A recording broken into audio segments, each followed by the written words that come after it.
Naimbag nga morning kagapsat, baro nga aldaw, baro nga parabor. Yan, good morning sa ating lahat at isang maligayang Pasko sa atin. Yan, kay Ma'am Ginida, mga bagay na bagay siya sa ano, sa background. Pero sa, parang Christmas tree red tsaka green. Pwede nang isabit sa Christmas tree. Alright. Alright. Yan, good morning sa mga viewers at kay Ma'am Ginida. Good morning sa iyo, Ma'am Ginida. Amen, Sir Christian. Imbagang morning at ganun din sa mga viewers po natin. At Merry Christmas po sa ating lahat. Merry Christmas. At kasama natin si Ma'am Bergie sa Google Meet. Good morning, Ma'am Bergie. Yan, good morning po sa ating lahat at Merry Christmas everyone. Alright, yeah, Merry Christmas. So, palamig na palamig ang panahon. Pero hindi po yan hadlang para hindi po tayo gumising ng maaga at makinig, no? Ng Word of God. Yan. So, yan at good morning din sa ating kasama dito. May gustong batiin si Sister Ruby.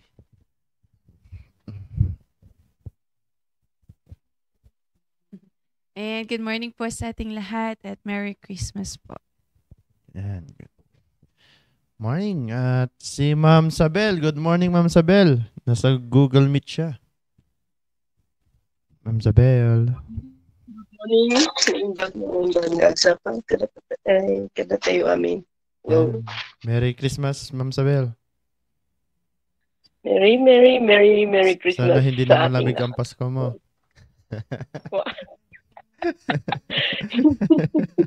Alright.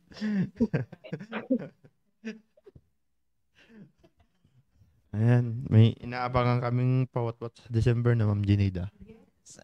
Meron kasi nagsabing this December. Alright. But bakit wala kayong special number? Ikaw yung naka-assign ngayon, ma'am. Special number, ma'am. Ikaw yung naka-assign ngayon, ma'am. Ready ba kayo? First week. Yan. Naka-assign mo nakalimutan mo eh. Oo nga, ma'am. Oo nga, nakalimutan. Sige, ma'am. Di bali sa next daw babawi si Ma'am Bergie. Mag-special number. Ayan. Pwede naman kumanta tayo ng ano. Ano eh? Sana ngayong Pasko. Pangaruling na lang. Okay, so batiin po natin yung mga kasama po natin na sa live. Yan. So we have 8 viewers. So talagang malamig talaga ang ano, no? Malamig na ang panahon talaga. Alright. Masarap magkukot sa kumot. Alright. So sandito si Ma'am Joyce. Good morning, Ma'am Joyce Banaw. Ma'am Mayra Zalorzon. Good morning. Sir Salvador Bore. Ma'am Beth Narcisa, good morning po. Ma'am Emilia Wayaway, good morning po. Then si Ma'am Benny, Sister Jen Campana. Yeah. Wala i-like mo kasi yung ano. And then si Sister Maria Christina Cabay. Yan. Ma'am Rolin Sanet, sa aking mother, good morning. And then, yan. So, wala na ba akong nabasa dito? So, mamaya pa sila. Gigising. Alright, tuloy-tuloy po tayo, no? At maganda yung pag-uusapan po natin about sa, yan, Christmas. Yan, commit our family in the church during Christmas. So, napaganda yung lesson natin. Kaya, Ma'am Ginida, alam ko maraming sasabihin siya, ano eh.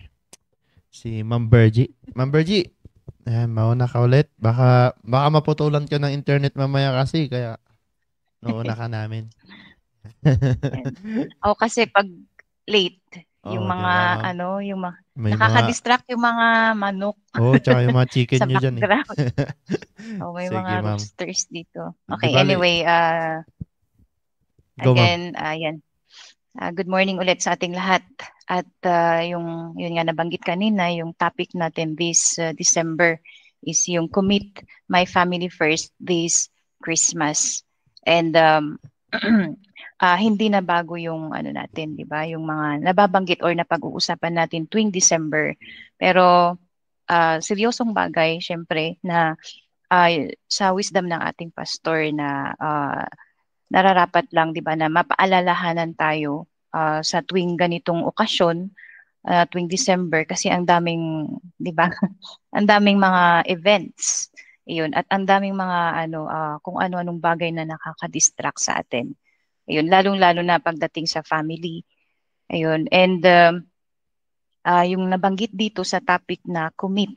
Ayun, my family first. So, kung ilalagay ko yung yung ibig sabihin, yan, 'di ba? Yung commit my family first. So, doon pa lang sa topic, it addresses mainly, 'di ba, sa leadership ng father. Pero as an individual, yun sa ating mga working singles, ano yung natin, role natin dito, 'di ba? Paano natin din paano tayo magkakaroon ng commitment regarding our family. Ayun. So of course it says here yung commit is to entrust or give over to God, 'di ba? And surrendering your family under God's care, recognizing your reliance on Him. Yan. At syempre, meron itong kalakip na responsibility or duty. Yan, na gagawin natin. So of course, it still pertains to our commitment to God. Yan, regarding our family. So, since nabanggit ko kanina, it mainly addresses din sa leadership ng father and syempre as an individual, as a working single, ayun, sa atin mga ang daming mga distractions din, 'di ba? Ang daming mga pinagkakaabalahan pagdating ng December. At sabi niya dito, what can we do to commit our family first this Christmas? Yun. Ano naman yung natin, ano yung magagawa natin? Ayan, kasi wala namang kung sa introduction, yun, ano yung magagawa natin para ma-commit yung family natin yun this month of December, this Christmas. At yan, before that, before we go further, puntahan natin dito sa sa book of Matthew chapter 1 verse 21. Actually, ito lang yung main verse ko. Sa Matthew chapter 1 verse 21, sabi niya dito, and she shall bring forth a son, and thou shalt call his name Jesus, for he shall save his people from their sins. Ayun. Again, sabi niya, and she shall bring forth a son, and thou shalt call his name Jesus, for he shall save his people from their sins. So, dito yung 'di ba? Yung nagpakita yung angel, 'di ba? At sinabihan si Joseph, 'di ba, na magko-conceive si Mary. 'Yun. At yun nga is yung dito sa dream niya, yung messenger na sinabi ng angel is Jesus will be born. Ayan, according to doon sa prophecy sa book of Isaiah. And to think na, yun nga, this is the main verse na ko yung reference natin. At ganun din naman sa mga kasamahan natin. Mahalaga na ma-realize natin yun, yung focus and yung center ng family natin this Christmas. At hindi lang siya talagang this Christmas, di ba? It's of course every day sa buhay natin. Pero syempre dahil nga it's Christmas, di ba? We celebrate Jesus' birth. So of course hindi natin maiwasan na mapag-usapan yung essence ng kapanganakan ni Jesucristo. Ayan, at unang-una syempre we have to consider yung family talaga. At hindi naman syempre laging family bonding, di ba, pagdating this December, unless kung nag-isolate ka from your family or wala kang pamilya. Ayun. At sabi niya dito, we know, di ba, na the center of Christmas is Jesus Christ. Ang dami sa atin, syempre na aware na tayo na yung sentro ng family dapat is Jesus Christ. Dahil, yun nga, lagi tayong napapaalahanan dito sa verses. At as a family, yan, how are we going to place Jesus Christ in our family first? Yan ngayon. So the next question is, paano natin ngayon gagawing si Jesucristo yung sentro ng family natin, yung focus, 'di ba? Kasi nga we are to commit, yung family natin, family members, ayun, sa Panginoon. Ayun, this Christmas. And meron lang akong isang point na gusto ko lang i-share. So of course, direct to the point na number one, sabi niya dito, making sure that the Lord Jesus Christ has become the Lord and Savior of your family. Ayan, so naibigay ko na yung first point na main point ko na dito sa verse na ito, yung she shall bring forth a son, and thou shalt call his name Jesus, for he shall save his people from sin. Ano ba yung purpose niya, di ba? Yung purpose ng kapanganakan ni Jesucristo is to save, di ba? Nabanggit niya sa Bible is Jesus came to seek and save, yan, which was lost. So tayo yung lost, and we are grateful na isa tayo sa mga niligtas niya, di ba? Kabilang tayo ngayon na we are enjoying our salvation. Actually, the way we enjoy our salvation is serving God. So how about, di ba, yung iba? And I also pray, syempre sa akin din naman, kung ano yung sa PMA, kung ano dito sa church yung ginagawa natin, hindi ko naman din may compare sa kung ano yung paano naglilingkod yung family members yan sa mga kapatid ko, siblings ko sa Panginoon. Pero syempre andun yung katuwaan, yung kasiyahan ko din na naglilingkod sila. Ayan, at pero syempre maliban lang sa mga kabataan talaga na iba yung di ba? Iba yung focus. And syempre sa mga magulang na merong kahirapan sa kanila na kumbaga i-guide yung mga anak nila to serve God more, at ganun din sa iba. Yan dito sa church, syempre may mga kabataan din talaga na nakikita pa natin, 'di ba, na kailangan talaga nila ng guide from the church, guide from parents. Yun. Kaya yun ngayon, ano ngayon yung magagawa natin, 'di ba, para yung family natin is mailagay natin sa lugar na naglilingkod sila sa Panginoon, or mailagay natin sa spiritual aspect na lumalago sila sa Panginoon. Yun. How are we going to commit?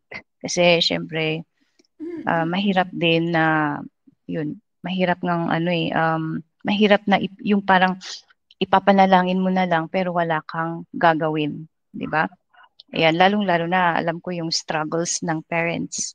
Ayan, pagdating sa mga anak nila, yun, merong mga nag-open up na yung ganito, ganyan na yan, nakikita, nakakalungkot din, syempre na nakikinig ka na lang. Pero, syempre, andun yung panalangin.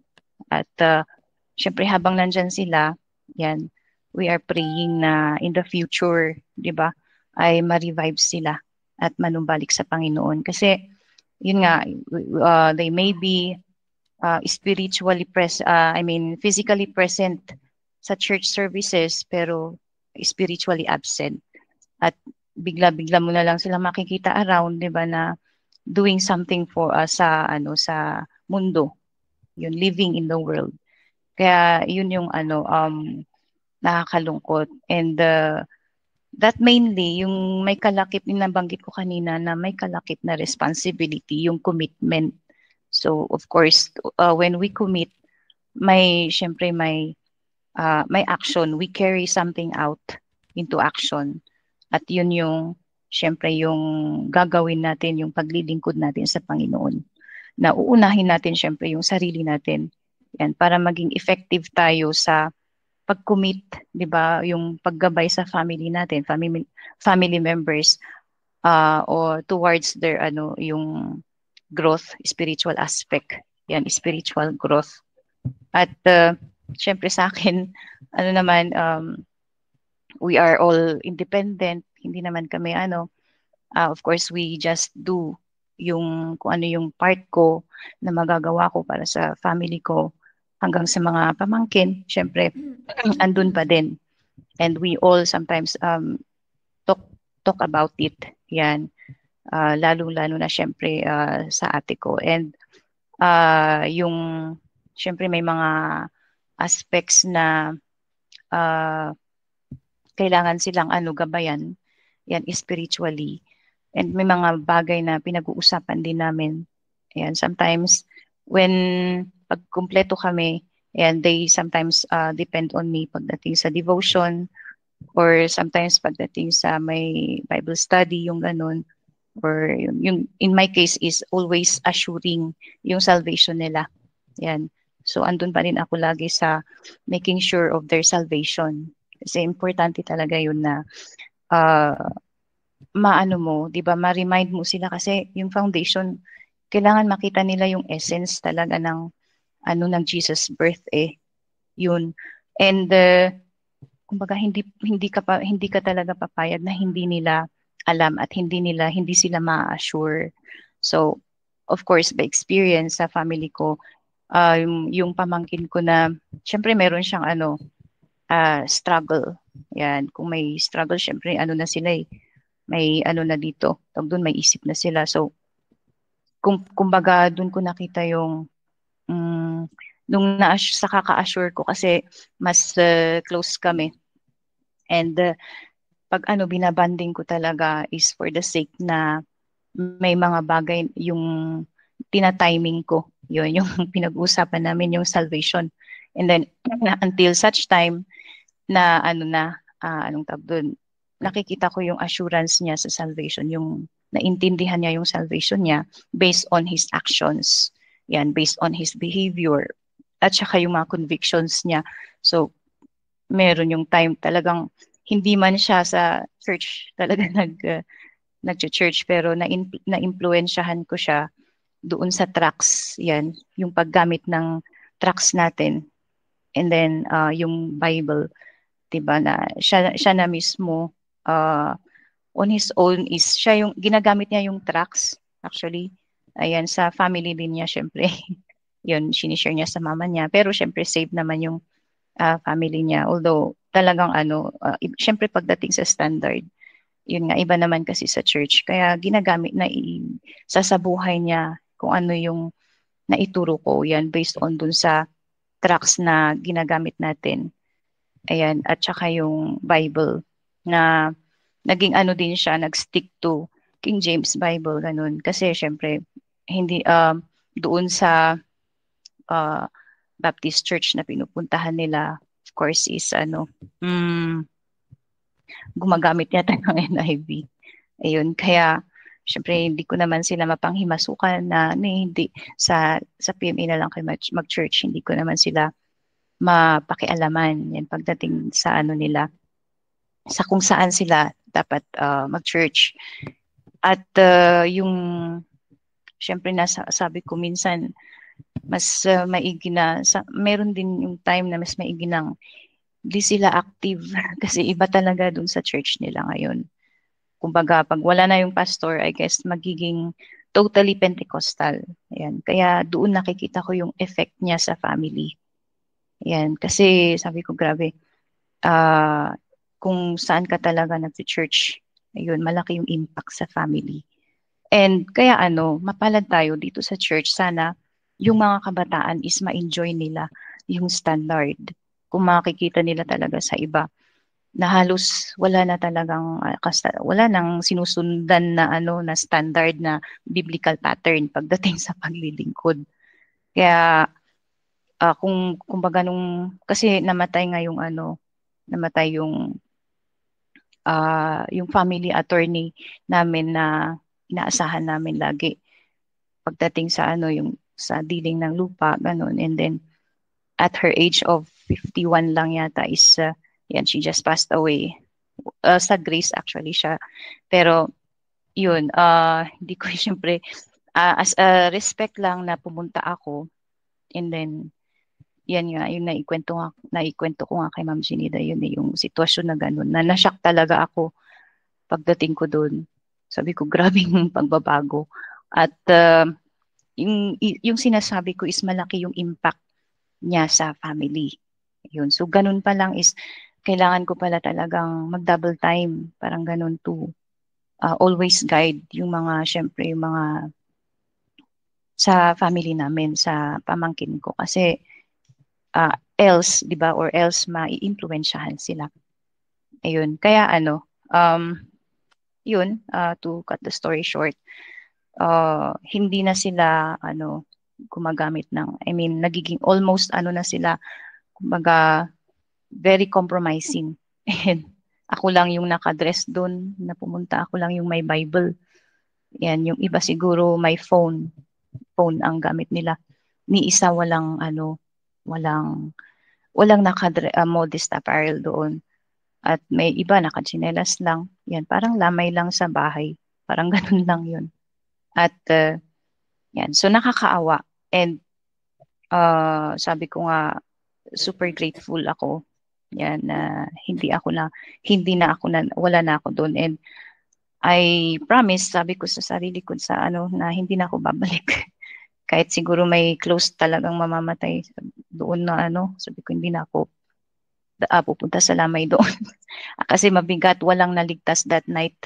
Nag-preach lang, ang ganda ng presentation ng gospel, pero maganda, nakakatawa, yung preaching, yung presentation ng gospel, pero yung ginagawa natin na guiding them into prayer, di ba? Para tanggapin si Jesucristo is yun ang nawala. And syempre ikaw na less than 100 yung nandoon or more, less than 100, mga 80 to 100 siguro yung mga tao doon na nakikinig. Ni isa walang na-save. Kaya yun, nakakaano ng din, kumbaga to the nerves talaga na hindi mo alam, parang gusto mong tumayo sa harap na ganun, or gusto mong questionin yung pastor, bakit walang naligtas, hindi sila nag-lead salvation. So, ganun kahalaga yung commitment natin pagdating sa salvation. Kasi syempre ikaw ba naman, 'di ba? Paano kung, 'di ba, nag-critical yung buhay ng family member mo. Tapos ni minsan hindi man lang, 'di ba, na-assure yung salvation. At aabutin pa sa ganung klase. Kaya yun yung ko yun yung gusto kong i-share this regarding this topic, yan, sa okasyon ng Christmas. Yan. So if we put Jesus Christ the center of our family, yan, what can we do for God's glory, di ba? Kasi may mga tayo, alam natin may mga relatives or kamag-anak tayo na hindi pa nakakakilala kay Jesucristo, and meron din tayong mga backsliders, 'di ba? Na mga family members. At yung sabi ko nga, physically present pero backslider in the heart, yung nila, yung behavior, 'di ba? And to think na ang backslider or backsliding is eating your own vomit. Yan, it's compared to a dog eating its own vomit. Kaya kailangan i-review natin yung yung family members natin ulit. Yan, pagdating sa assurance of salvation. So, yun lang muna, and to God be the glory. Thank you, Ma'am Bergie. Yan, so, totoo yun, kung saan talagang i-commit natin, no? Kasi yan naman yung essence ng Christmas, na may pinanganak para iligtas tayo. No, kung saan we are saved, no? By the grace of God. So, yan, in connection, no? In connection sa lesson ni Ma'am Bergie, no, kung saan hindi pa rin mawawala yung essence ng Christmas, no? Kaya nga i-commit natin yung family with our family, 'di ba, sa simbahan, because it's a Christmas, is na dun it's remembering na yung may pinanganak na nagligtas sa atin, no? Kaya nga dito, sabi nga dito sa Ephesians chapter 2 verse 8, for by grace are you saved through faith, and not of yourselves, it is the gift of God. Siyempre, kapag Christmas, siyempre, iisipin natin, ano kayang regalo ko? Di ba? Sarap, ano kayang regalo na matatanggap ko? No? Saan, yun yung nasa unang-unang isip natin, no? Saan, anong yung gift, no?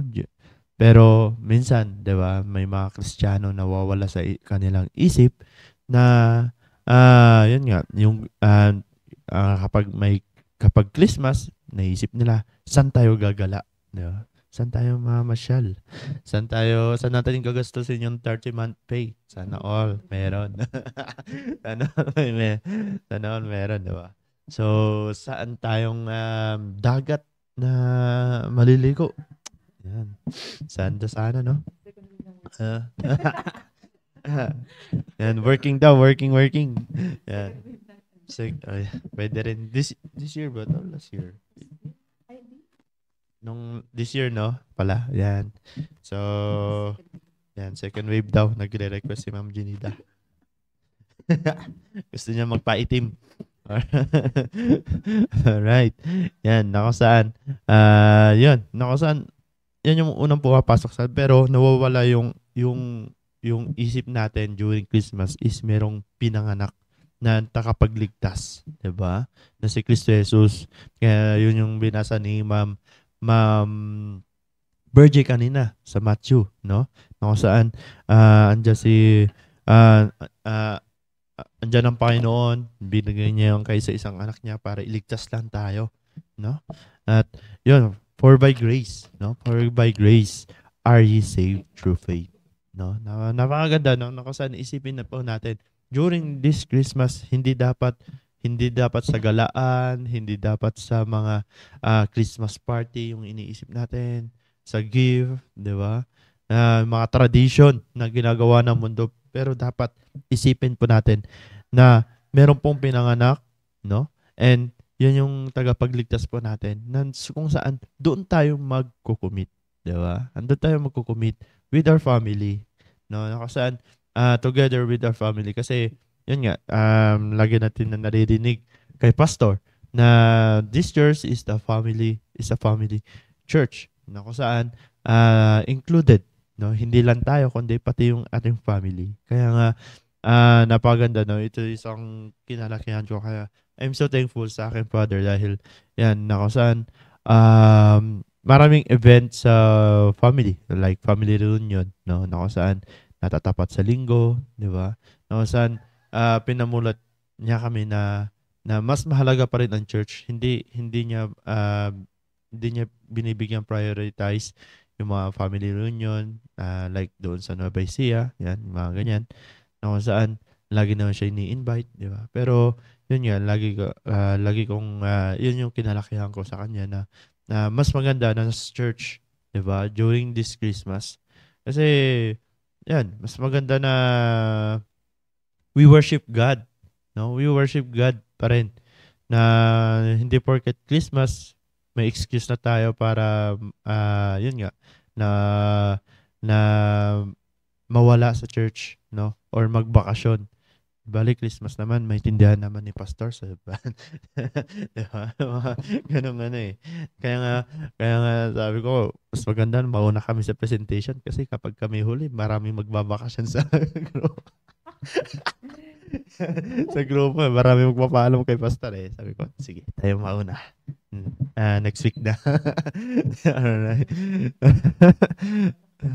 Alright, yan. Kahit pang third place lang. Pang consolation prize. No? Maganda eh. At least, walang may irason kasi may pasok pa eh.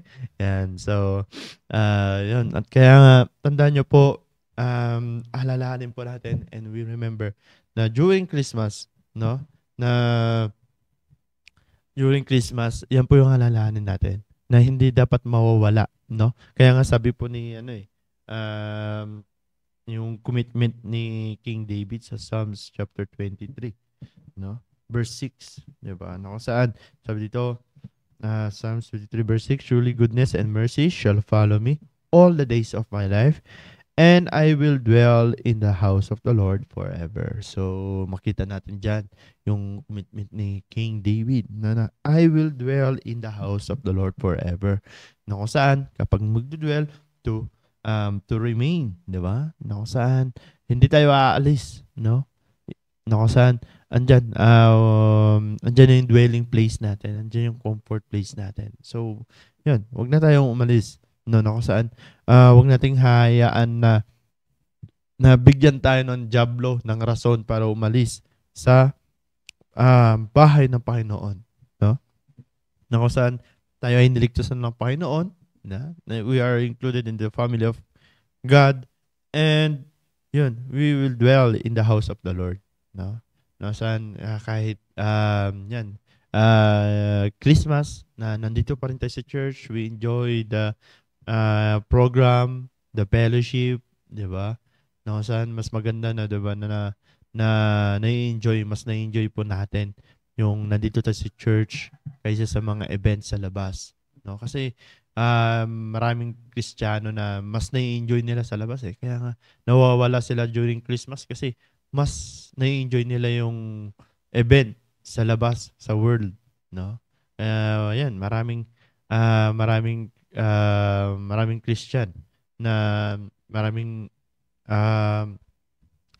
manggagawa ng Diyos na yan, may excuses, dadating kasi si tita, ganyan, magbabakasyon muna, na kung saan, lalo na tayo mga working singles, na treat ko to sa sarili ko eh. Nag-work ako ng 1 taon para, treat yourself, na kung saan, maramdaman ko man lang yung buhangin sa Boracay, no? Maraming magsisipunta sa Boracay, no? Meron naman sa Anda, di ba? Nila. White sand pa rin naman sa Anda eh. Yan, na kung saan andun yung kaisipan po natin, no? Na kung saan, yun, we are not giving priority sa ang Diyos, no? Which is the true essence of Christmas. Kaya nga, ang diablo gumagawa ng paraan during Christmas na, yun nga, na gastusin yung 30th pay kahit hindi ka pa nagbibigay sa yan, no? Hindi mo pa naibibigay yung para sa Diyos, 'di ba? Na kung saan nagagastos natin. Ano pa? Yan. Ang daming kaparaanan ng diablo para linlangin tayo, mga anak ng Diyos. Kaya nga wag tayo magpalinlang dahil kapag naririnig natin Christmas, no? Na kung saan dapat ang Panginoon yung naiisip natin, ang si Jesus Christ na nagligtas sa atin, na may pinanganak, no? Na kung saan yan yung pinaka-true essence. Kaya nga tandaan nyo po, yun, together with our family, napahalalahanan natin na at makita sa atin na we are committed sa Panginoon. Na pakita din natin na the true essence of Christmas, ang pinaka-center ng Christmas is Jesus Christ. No, hindi mga events. Hindi dapat makita sa atin na tayo pa yung nangunguna, 'di ba? Na ganyan, na mag-join sa mga Christmas party, 'di ba? Tapos ikaw pala yung dance leader. 'Di ba? Yung may mga company kasi na nagpapasayaw per per department, 'di ba? So baka si Ma'am Sabel mapasayaw mapaindak. Yan. So, yun, at kaya nga wag natin walain, no? And yun, we still remind, no, our family na kahit sabi mo, ay may family reunion, no? Mas maganda dito tayo sa church, 'di ba? Sabihin natin na manindigan, no, na kung saan andyan yung family na masaya, na nasimbahan, no, na hindi dapat rason para magbakasyon, hindi dapat rason ang Christmas, na yun, anything na pwede din nating gawin is mawawala tayo sa simbahan, diba? Mawawala tayo sa simbahan. Kaya tandaan nyo po na andito yung commitment, no, ni King David, no, na sabi dito, I will dwell in the house of the Lord forever. No, forever. Meron ba kanta to? Sige mo. Hindi ko alam yung kanta nito eh. Yan. Surely goodness, mercy. Yan. Alright.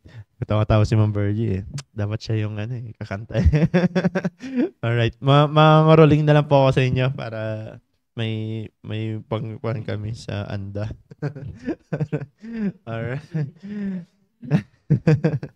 Alright, so yun, kaya tandaan nyo po always, no, always during Christmas, wag po dapat mawala yung center ng this Christmas ang Panginoon na Jesucristo sa ating mga gagawin, sa mga ating pupuntahan, no? At lalo na hindi dapat tayo mawawala sa tahanan ng Panginoon during Christmas. Kaya, Ma'am Jinita.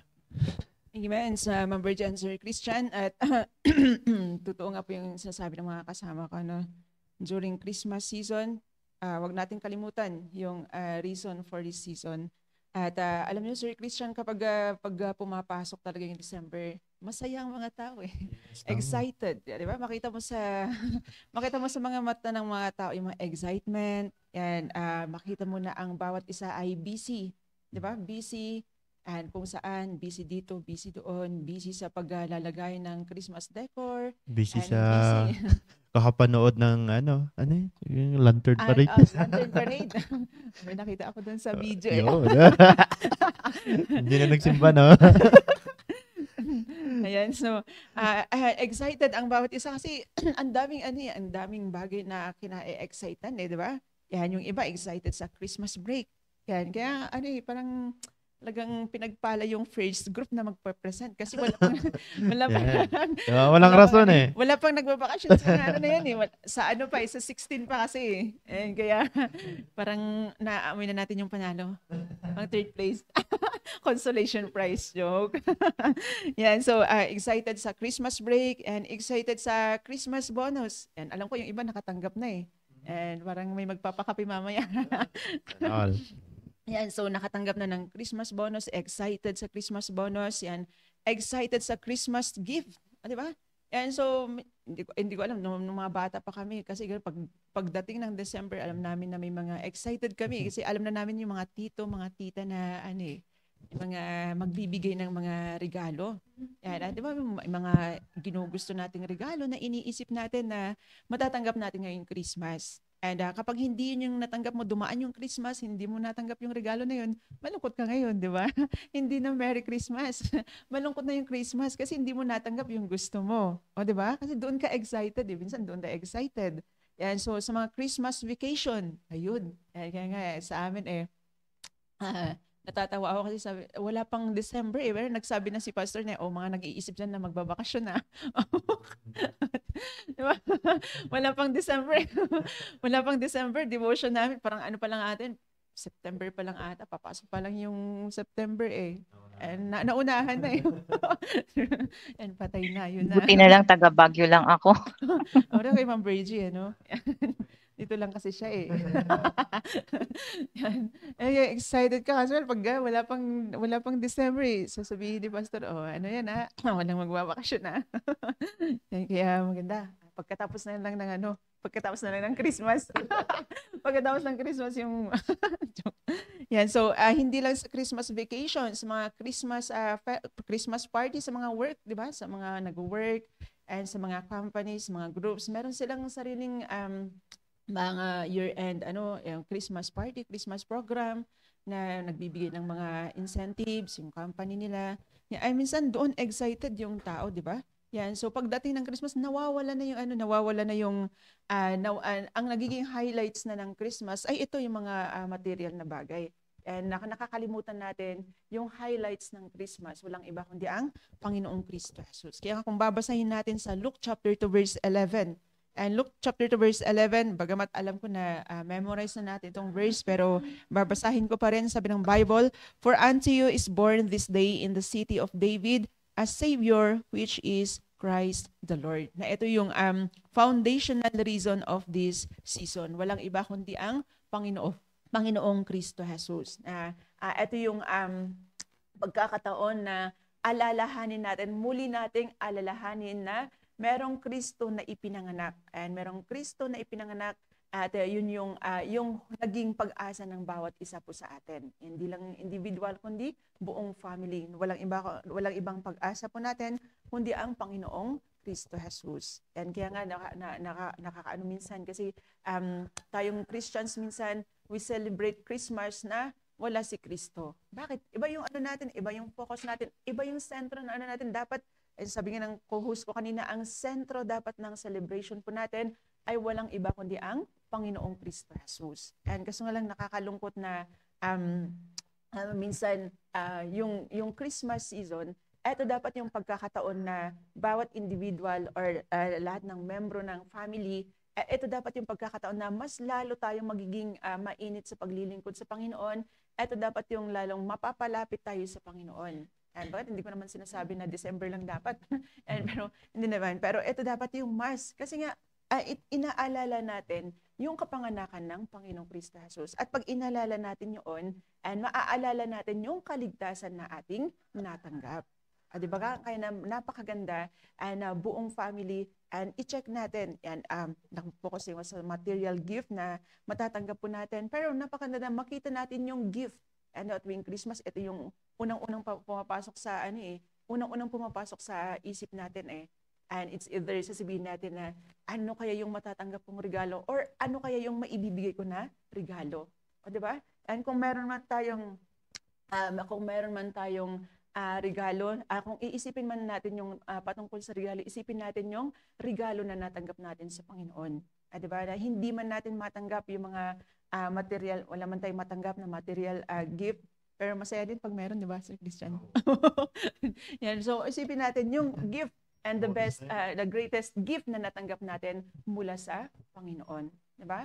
At kung mag-iisip man tayo ng regalo lalo sa family natin, yun na. Yung, kung may mga members of the family na alam natin na maaring hindi pa nila natatanggap yung pinakamagandang regalo na natanggap natin, it's time na maibigay natin yun sa kanila. And diba, no matter what, kung saan mang lugar po sila, and diba, ang kagandahan ngayon, meron na tayong cellphone, diba, meron na tayong mga gadgets na kahit ang layo sa atin ay miles, diba, pwede pa rin natin silang maabot. And let's use this Christmas season para ibahagi sa kanila yung pinakamagandang gift na ating natanggap. Diba? Yan, so sa John 3:16, and yung verse na yun po yung verse na nagsasabi sa atin sa pinakamagandang regalo na natanggap po natin. And kaya maganda din na makapagbigay tayo ng cash or in-kind na regalo, pero wala kang magandang ibang regalo na maibabahagi natin sa mga family po natin, kundi yung regalo na natanggap natin galing sa Panginoon. Kaya napakaganda na this Christmas season, ay napakaganda i-check natin. And so i-check natin lalong-lalo na yung mga alam naman natin na hindi pa sila ganun ka dito sa church, napakaganda na i-check po natin yung salvation po nila. Yung kagaya na sinasabi ni Ma'am Virg kanina, di ba? Wala namang masama kung i-check mo. At least nga panatag ka na talaga. Di ba? And kaysa man nag-assume ka na, ay tinanggap na niya. O di ba? Okay, mas maganda yung chine-check mo kaysa nag-assume ka na, tinanggap na talaga niya. Diba? And kaya yun. Yan. So, yung gift na natanggap po natin, yung pinakamagandang gift na natanggap natin this Christmas season, magandang maibahagi po natin yan.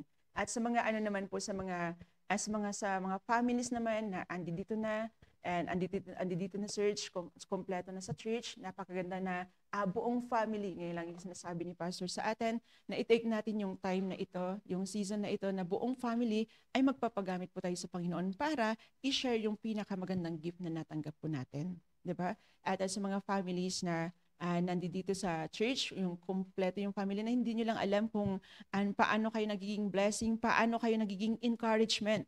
Yan sa mga kagaya ko na wala pa yung mga family po dito sa church. Kaya sana makita nyo rin yan at maisama nyo rin kami sa panalangin. Na kagaya po ninyo ay makakasama din namin yung family namin dito sa church. Diba? Yan. So, hindi lang yung, yung gift, diba?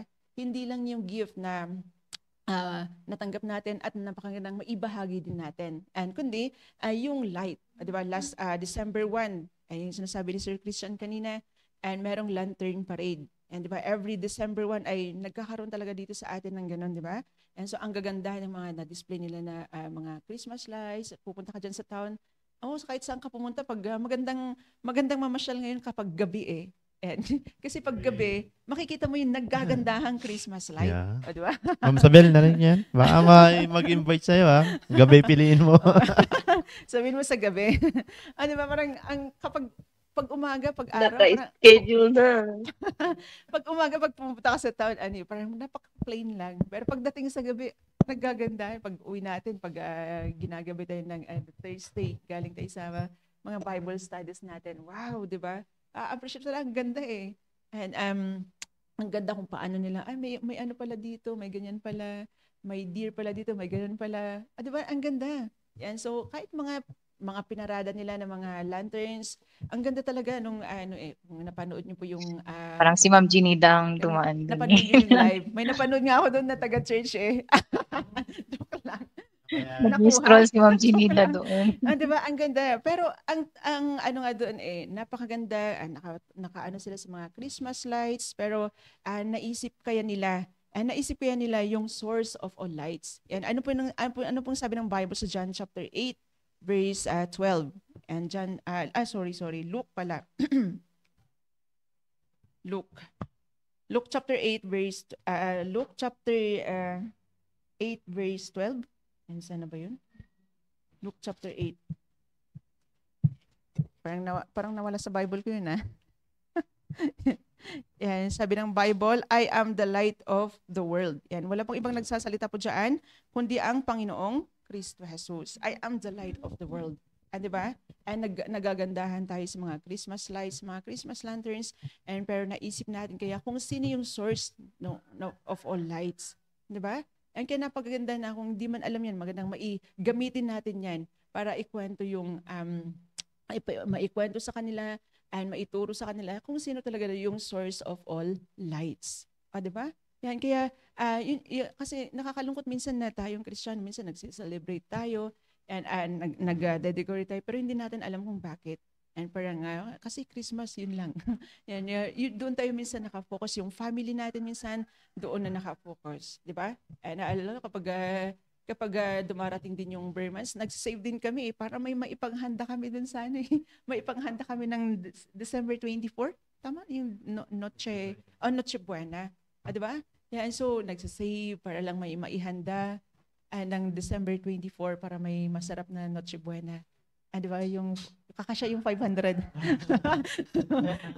Pang isang tao lang yun eh. Parang kay Mark lang yun eh, 500. Wala pa yung kay Mark yun eh. Walang drinks yun. O, di ba? Tubig na lang.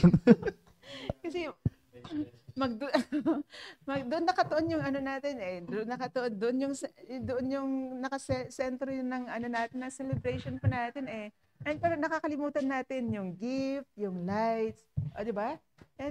At minsan kapag wala tayong masarap na handa, at kapag yung 500 lang yung na-budget natin, malungkot na tayo. Malungkot na, di ba? Wala pang pansit dun. Yung pansit kanto na yun na nabibili. Tapos yung inasal na, yung mga chichirya na may mga pangalan na. Yun na. Kasya pala diba? doon. Minsan malungkot tayo, di ba? Pero kasi doon yung focus natin, doon yung sentro ng celebration po natin eh. Minsan nakakalimutan natin na ang sentro ng celebration natin ay walang iba kundi ang Panginoong Kristo Jesus. 'Di ba? Kaya nga napakaganda na nasa isang church tayo, 'di ba? Napakaganda na meron tayong church na kinabibilungan na simbahan na tinuturuan tayo para maitama yung ating mga maling paniniwala at yung mga maling practices during Christmas season. At napakaganda sa meron tayong mga programs. Di ba meron mga programs ang simbahang ito para i-counter natin.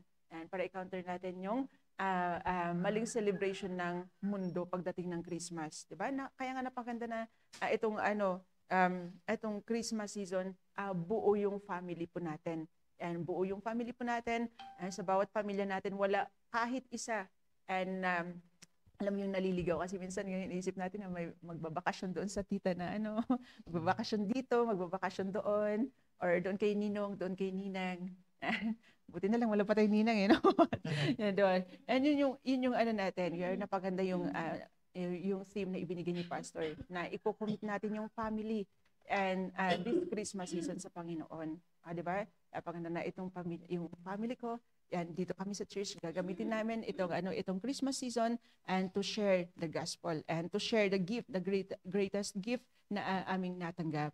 Yan, para ikwento yung source of all lights. Di ba? At napaganda ito din yung time na ibahagi natin kung ano yung ibig sabihin nung nakikita natin na decoration dyan sa labas. Kasi minsan nakikita natin yung nakita na natin yung Belen, di ba? Yan, minsan nakita natin yung may mga display dyan, may mga Belen, may mga display dyan na mayroong Santa Claus, di ba? Ang kaysa minsan yung mas kilala pa ng mga bata yung Santa Claus kaysa yung ano, mas kilala pa nila si Santa Claus kaysa si Jesus Christ di ba? Ang kaya napaganda na i-take natin yan sa pagkakataon. Ano ba, sa mga taon may mga nakasabit-sabit na Santa Claus di ba? At sa mga bahay may mga sa mga doors nila may nakalagay na malaking medyas na malaking medyas kasi doon daw ilalagay ni Santa Claus yung yung gift para sa mga di ba? Gagamitin natin ito. Gamitin natin yung season na ito para mas lalong i-proclaim ang Panginoong Kristo Jesus na siya naman talaga yung dahilan ng season na ito. At napakaganda na gagawin natin yan with our family. Yan. So yun lang, Sir Christian. Thank you, Ma'am Jenida. Yan. So, totoo yun. No?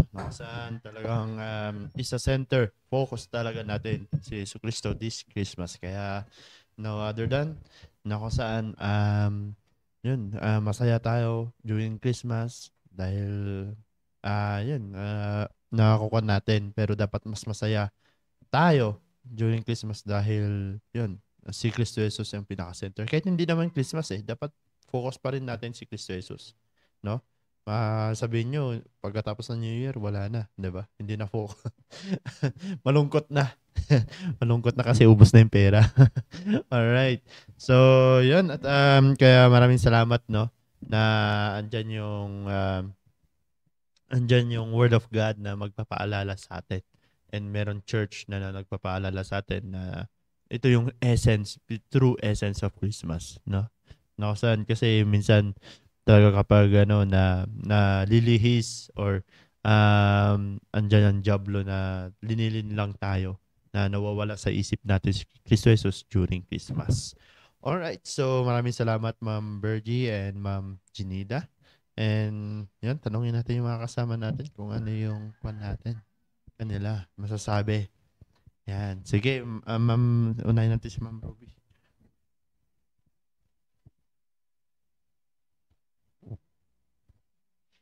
And tama po yung mga sinabi po ng mga host natin at papasalamat po ako na isa pong reminder po yun sa atin.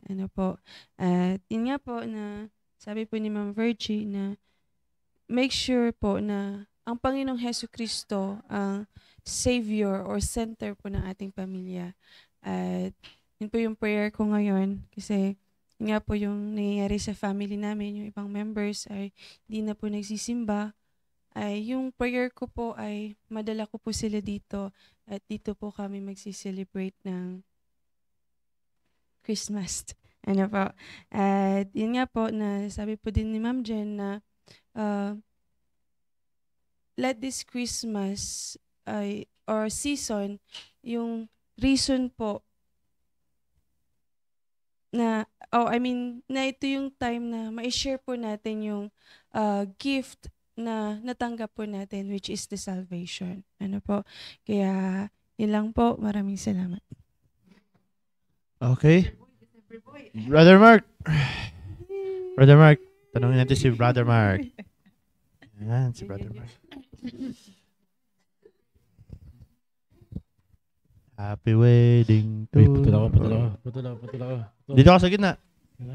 Yun. Presenting, Brother Mark. Ayan, good morning po sa tipong lahat. At good morning po nasa Gulimit and sa FB Live. Ayan.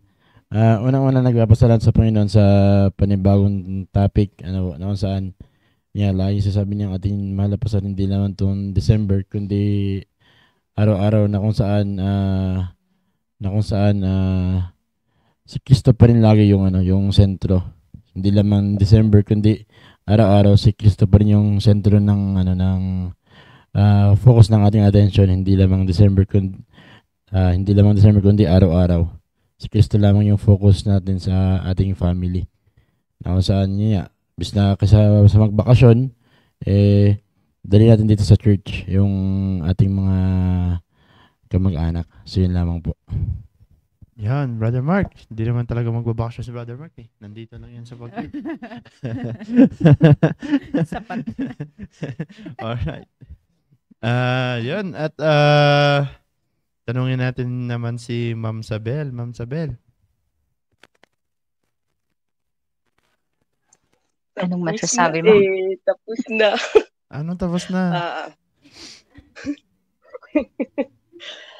uh, good morning. Good morning ulit sa ating lahat.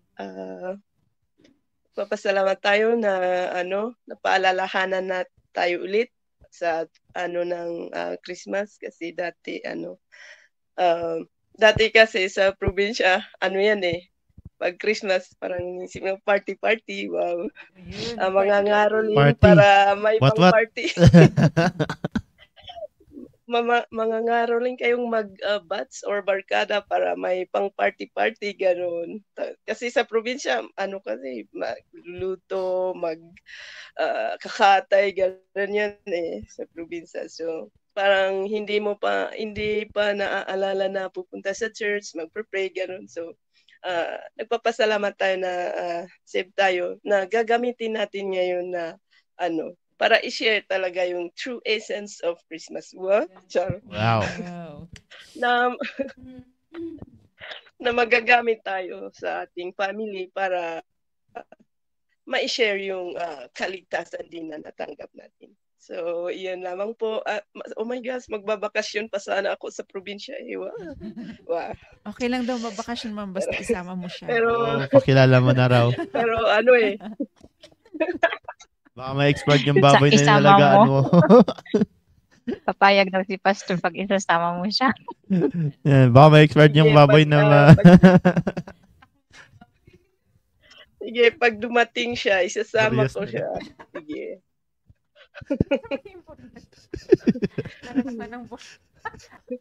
Alright. Yan, so... Kaya, yun lamang po. Good morning. Thank you. Thank you, Ma'am Sabel. Yan. So, yeah, talagang pinagpipray pa namin ni Ma'am Janida talaga this December. Sir, mas mauuna ata si Ma'am Jen or ikaw ata. Wow. 6'2" na, sir. Pakimute na yan. Alright, so batiin ko lang si Sir Herbert Hofer ng happy birthday. Yan, Sir Herbert Hofer, happy birthday po sa inyo. Alright, yan. At sa mga nasa Google Meet, maraming salamat sa pag-watch. Oh, si Ma'am Maricel Chaluyan, good morning. Yan.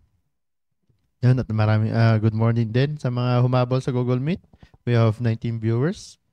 Yan. Kaya yun, tuloy-tuloy lang po tayo at magandang pinag-uusapan po natin sa ating mga devotion. And wag niyo reminder, mga Bible study mamaya.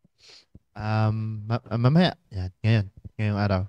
And saturation. Then enjoy po natin ang ating Christmas dito sa simbahan, no? Yan. Kaya yun, prepare na tayo dahil presentation na sa next week.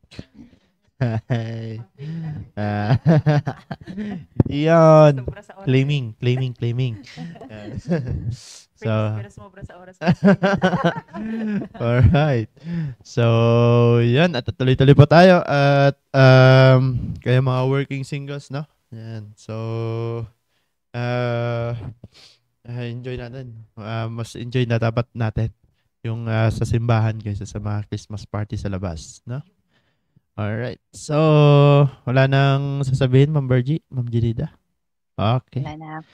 Sige, tayo po ay magwakas sa panalangin. Let's pray. Daklan Diyos, maraming salamat, Panginoon, sa natapos na devotion. Maraming salamat, Panginoon, sa wisdom at napag-aralan po namin ng inyong salita na magsilbing encouragement, ikakatutulo po namin, and ikakalagaw po namin bilang isang Kristiyano, Panginoon. Bless niyo po yung bawat isa sa amin sa mga gawin mo namin sa buong hapon. Nando yung guidance and humingi kami ng pag-iingat niyo po, Panginoon. At patawad, Panginoon, sa mga nagawa namin kasalanan. Tumudalangin sa Panginoon Jesus. Amen. Thank you, and Merry Christmas. God bless po. Bye. Thank you.